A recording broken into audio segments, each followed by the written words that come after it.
Au cours des derniers entretiens, je vous ai parlé des défauts, des modifications qu'on doit apporter à nos comportements.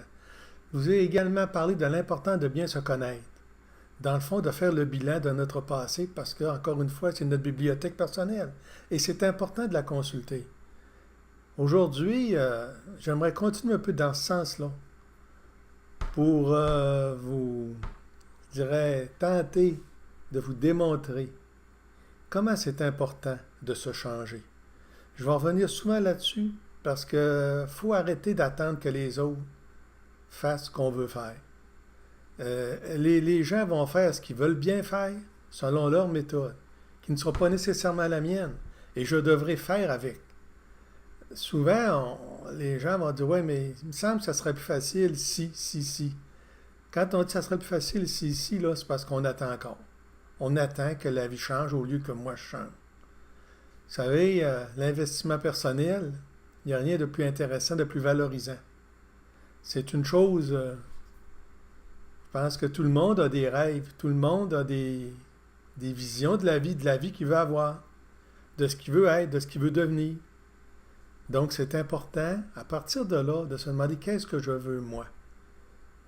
Est-ce que je veux être bien? Est-ce que je veux changer les choses que je peux?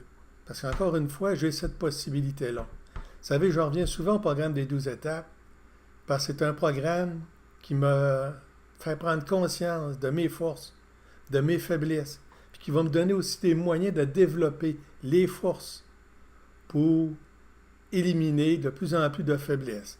Je vous parlais de ressentiment dernièrement. Je vous parlais de frustration. Je vous parlais de colère. Comment peut-on changer ces défauts-là? Surtout en évitant de travailler sur ces défauts-là. Au départ, si je me dis, bon, ben, je vais être moins colérique, je vais avoir de la difficulté à y arriver. Donc, la colère, c'est le contraire de la douceur, de la patience. Donc, qu'est-ce que j'aurai à développer? Patience et douceur. Et de quelle manière? Peut-être en me donnant du temps avant de réagir. Ce fameux temps qu'on évite de se donner. Souvent, on est du tac au tac. Aussitôt dit, aussitôt parlé, puis après ça, qu'est-ce qu'on dit? Bon, ben, j'ai parlé trop vite encore. Je me suis mis dans le trou. Donc, l'important du penser, méditer, penser. Un petit slogan qu'on entend et qu'on devrait mettre en pratique. Prendre le temps d'eux avant d'eux. Et se demander comment je pourrais réagir. Donner aux autres le droit d'être ce qu'ils sont. Les gens ont le droit d'être ce qu'ils sont. Les gens ont le droit de dire ce qu'ils disent. Les gens ont le droit de penser ce qu'ils pensent. Moi, par exemple, j'ai aussi ce droit-là. Donc, au lieu d'entrer en conflit avec ceux qui pensent différemment de moi, ce que je dois faire, c'est de les laisser penser, puis de tenter d'être bien malgré. Donc, de m'adapter. Souvent, on va arriver dans un endroit où on ne connaît personne, ou à peu près personne, et on va tenter de mettre ces gens-là à notre main, au lieu de prendre le temps de s'adapter à l'environnement. L'être humain doit apprendre, dans ma conception à moi, doit apprendre à s'adapter à son environnement, et non demander à l'environnement de s'adapter à lui.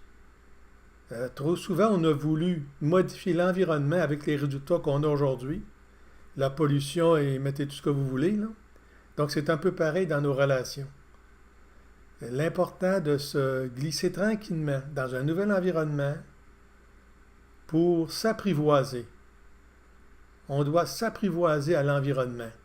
S'apprivoiser pour après ça amener des changements tout en parlant, par le dialogue, par la parole, par le respect des autres et le respect de soi. On continuera d'en parler éventuellement. Là-dessus, ben, je vous demande de réfléchir là-dessus et de vous poser la question, pourquoi pas moi, je changerai pas? Pourquoi pas?